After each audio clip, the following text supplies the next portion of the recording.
Bonjour, nous allons encore apprendre la langue Wobé. Je lis pour vous. Apprendre la langue Wobé de Côte d'Ivoire. Niveau 3, leçon Halloween. Alors, comment on peut dire Halloween en langue Wobé? La meilleure traduction que j'ai trouvée, c'est Klo Sri Non. Je reprends Klo Sri Non. Ouais, bien, je vais prononcer mieux. Alors, Klo Sri Non. Voilà, alors je rappelle que j'enseigne la langue Wobé sur TikTok et sur YouTube depuis un certain temps.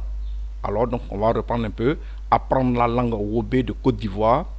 Niveau 3, leçon Halloween. La meilleure traduction que j'ai trouvée, c'est Closerie, non. Alors, voici donc une image de Halloween.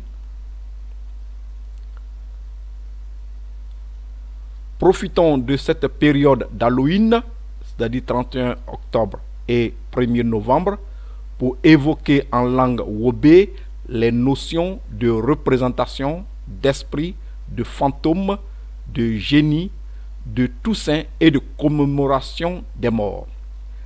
La prononciation en Wobé est en rouge. Le mot Wobé polysémique, sou. Nous allons donc l'étudier. C'est un mot qui a plusieurs sens. On va donc l'étudier. Sou, en Wobé, quelquefois, ce mot-là, quelquefois, il désigne, en français, un dessin, une image. Le même mot sou, il y a des moments où il désigne une ombre. Le même mot sou, quelquefois, il désigne un fantôme, un esprit. Comme nous sommes dans le temps de Halloween, il faut qu'on évoque un peu ces expressions-là. Alors, je voudrais dire qu'il ne faut pas qu'on ait peur de la Toussaint. C'est aussi une fête pour nous rappeler nos parents qui sont décédés.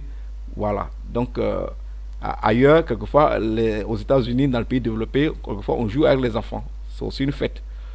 Alors, ceci étant, on va donc aborder le mot sous de ces différents aspects. Voici le dessin d'un éléphant. L'éléphant, voici son dessin, son image. On va traduire ça en langue Wobé. Doué est sous mou. Je reprends. Doué est sous mou. Je rappelle qu'en langue Wobé, il n'y a pas pour le moment d'écriture, donc je transcris les sons. Donc, O à sens circonflexe, c'est pour avoir le son O. Voilà. Donc, l'éléphant en Wobé, on dit doué. Voici son dessin ou son image. On dit est sous mou.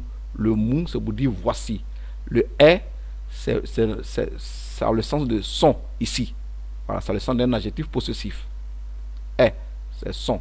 Donc je reprends. L'éléphant, voici son dessin, son image. En Wobé, on dit doué est sous mou. Voilà. Une phrase qui est faite. C'est un prétexte toujours pour parler la langue Wobé. Hein. Donc voici une ombre. Voici la phrase. Voici l'ombre d'un homme. On va dire ça en langue Wobé. Nyon sou mou.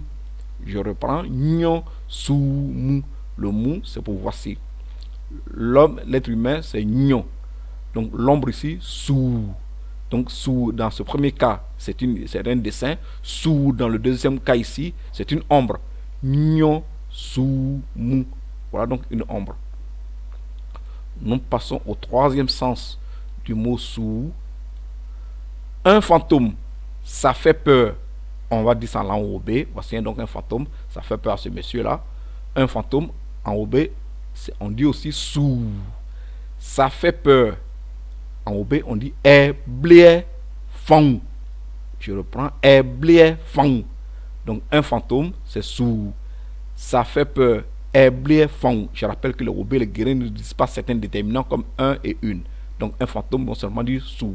Voici donc les trois sens du mot sou, les trois emplois communs, courants plutôt, du mot sou. Donc sous dessin, donc sous dans le sens d'une ombre et sous dans le sens d'un fantôme. Nous progressons dans ce cours sur l'Halloween. C'est une fête aussi qui se fait aux États-Unis en famille. Donc je poursuis en disant d'autres expressions sur Halloween. Ma famille. Comme on dit ma famille en Wobé, c'est entier. Entier. Un homme mort. Comme on dit ça en Wobé, c'est nyon mea. Je reprends nyon mea. Les gens qui sont morts en Wobé, on dit nyon mea. Je reprends nyon mea. Un fantôme, un revenant en Wobé, on dit nyon sous, nyo, sous. Un génie, une force effrayante. En OB, on dit Klo Sri. Je reprends Klo Sri. Voilà, un génie, une force effrayante. C'est Klo Sri. Alors, nous allons prier un peu, parce que quelquefois, pendant la fête de Toussaint, on prie. Pour la Toussaint, prions un peu. 1. Kasuje eni abaekea Fombo a nouen. Je reprends. 1. Kasuje eni. 2. Abaekea. 3. Fombo a nouen. On va traduire ça en langue OB. 1. Quelle que soit la nature du sourd. Alors, Kasuje eni. Ça veut dire quelle que soit la nature du sourd, de l'homme en question. Que ce soit un fantôme, une simple image, ainsi de suite. 2. Abaekea. Prions Dieu. Abaekea, ça veut dire en français, prions Dieu. 3. Fombo a nouen. La traduction, n'ayons pas peur. Donc, comme nous sommes venus pour apprendre la langue OB, donc on va répéter en OB. Kasuje eni. Abaekea. Fombo a nouen. Nous passons au dernier tableau de cette leçon.